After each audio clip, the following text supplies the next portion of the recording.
Kilalanin si Felipe, isang masipag na lalaki na nasa 40 taong gulang na hindi kailanman nagsasabi ng sorry kahit na siya ay mali. Mas mahalaga sa kanya ang kanyang pride at ang pag-amin ng pagkakamali ay para bang pagkawala ng dignidad. Si Felipe ay ipinagmamalaki ang kanyang pagiging laging tama. Madalas siyang nakikipagtalo, ngunit hindi kailanman umaatras kahit na alam niyang siya ay mali. Isang araw, nagtalo si Felipe at ang kanyang kapitbahay na si Ginoong Cruz tungkol sa paglalagay ng kanilang shared na bakod. Kahit na mali si Felipe, tumanggi siyang humingi ng tawad.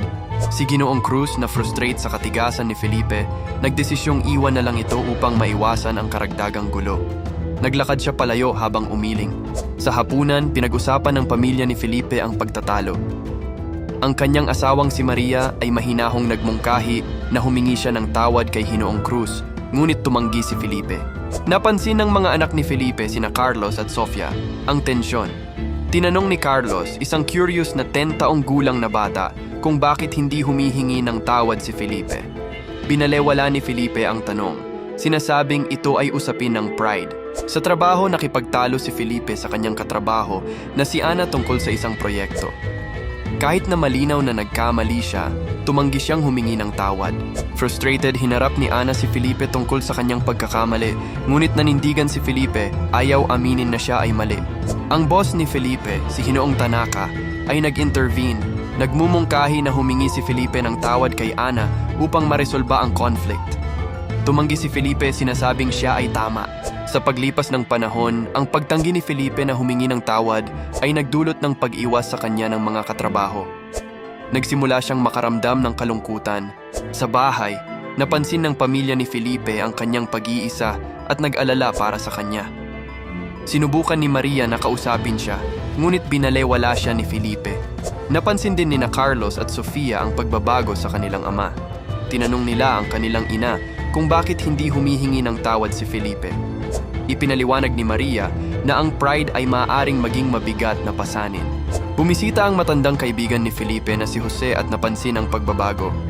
Pinayuhan niya si Felipe na bitawan ang kanyang pride at magsimulang humingi ng tawad kapag siya ay mali. Tinutulan ni Felipe ang payo ni Jose. Iginiit na ang paghingi ng tawad ay tanda ng kahinaan. Sinabi ni Jose na ang pag-amin ng pagkakamali ay tanda ng lakas. Isang araw, aksidenteng nasira ni Felipe ang bakod ng kanyang kapitbahay habang nagga-garden. Ang unang instinct niya ay itago ang pinsala, ngunit nakaramdam siya ng guilt. Nakita ng pamilya ni Felipe ang nasirang bakod at hinikayat siyang humingi ng tawad kay Ginoong Cruz. Pinaalalahanan nila siya na mahalaga ang pagiging tapat. Pinag-isipan ni Felipe ang payo ng kanyang pamilya buong gabi.